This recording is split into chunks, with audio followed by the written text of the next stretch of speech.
नमस्कार, मैं अंजना और आप देख रहे हैं F9 न्यूज। आइए एक नजर डालते हैं आज की बड़ी खबर पर। प्रधानमंत्री नरेंद्र मोदी रविवार को हुगली पहुंचे और सिंगूर में कई विकास परियोजनाओं का उद्घाटन, शिलान्यास और लोकार्पण किया। जनसभा में उन्होंने कहा कि विकसित भारत के लिए पूर्वी भारत का विकास जरूरी है और इसी दिशा में केंद्र सरकार काम कर रही है। पीएम ने वंदे भारत स्लीपर ट्रेन और नई अमृत भारत एक्सप्रेस ट्रेनों की शुरुआत का जिक्र करते हुए काशी और बंगाल के बीच बेहतर कनेक्टिविटी की बात कही। प्रधानमंत्री नरेंद्र मोदी रविवार दोपहर पश्चिम बंगाल के हुगली जिले में पहुंचे। उन्होंने सिंगूर में कई अहम विकास परियोजनाओं का उद्घाटन, शिलान्यास और लोकार्पण किया।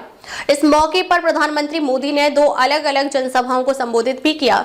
उन्होंने कहा कि विकसित भारत के लक्ष्य को हासिल करने के लिए पूर्वी भारत का विकास बेहद जरूरी है और केंद्र सरकार इसी दिशा में लगातार काम कर रही है। पीएम मोदी ने ममता सरकार पर निशाना साधते हुए कहा कि टीएमसी बंगाल के लोगों से दुश्मनी निकाल रही है और केंद्र की योजनाएं यहां के लोगों तक नहीं पहुंचने दे रही हैं। प्रधानमंत्री ने कहा कि कल पश्चिम बंगाल से देश की पहली वंदे भारत स्लीपर ट्रेन की शुरुआत की गई। इसके साथ ही बंगाल को करीब आधा दर्जन नई अमृत भारत एक्सप्रेस ट्रेनें भी मिली हैं। आज 3 और अमृत भारत एक्सप्रेस ट्रेनों को हरी झंडी दिखाई गई है।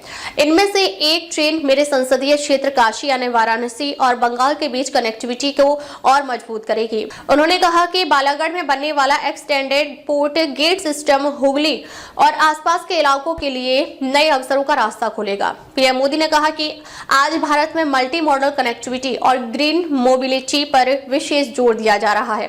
उन्होंने बताया कि निर्बाध परिवहन सुनिश्चित करने के लिए बंदरगाह, नदी, जलमार्ग, हाईवे और हवाई अड्डों को आपस में जोड़ा जा रहा है। उन्होंने कहा कि बालागढ़ में बनने वाला extended port gate system Hooghly और आसपास के इलाकों के लिए नए अवसरों का रास्ता खोलेगा। पीएम मोदी ने कहा कि आज भारत में मल्टी मॉडल कनेक्टिविटी और ग्रीन मोबिलिटी पर विशेष जोर दिया जा रहा है।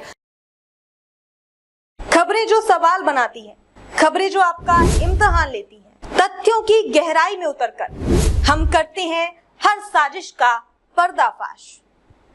खबरें जो आपको सोचने पर मजबूर कर दें, खबरों से कोई समझौता नहीं, खबरों की सफर की एक नई शुरुआत। F9 न्यूज पर खबर वही जो सच दिखाए। उन्होंने बताया कि निर्बाध परिवहन सुनिश्चित करने के लिए बंदरगाह, नदी, जलमार्ग, हाईवे और हवाई अड्डों को आपस में जोड़ा जा रहा है। इसके बाद पीएम मोदी हुगली जिले में ही एक दूसरे कार्यक्रम में शामिल होने के लिए निकल गए। उन्होंने कहा भी कि पड़ोस में लोग मेरा इंतजार कर रहे हैं। दूसरे कार्यक्रम में प्रधानमंत्री ने करीब 830 करोड़ रुपए से अधिक की विकास परियोजना का उद्घाटन, शिलान्यास और लोकार्पण किया। साथ ही एक जनसभा को भी संबोधित किया। पीएम मोदी ने कहा, मेरा निरंतर प्रयास रहता है कि बंगाल के नौजवानों, किसानों, माताओं, बहनों की हर संभव सेवा करूं, लेकिन यहाँ की टीएमसी सरकार केंद्र सरकार की योजनाओं को आप तक ठीक से पहुंचने ही नहीं देती। टीएमसी तो बंगाल के लोगों से अपनी दुश्मनी निकाल रही है। टीएमसी यहाँ के नौजवानों, यहाँ की माताओं, बहनों, यहाँ के किसानों से दुश्मनी छाने हुए है। उन्होंने कहा, बीजेपी सरकार ही है जिसने दिल्ली में कर्तव्य पथ पर इंडिया गेट के सामने नेताजी सुभाष बाबू की प्रतिमा लगाई है।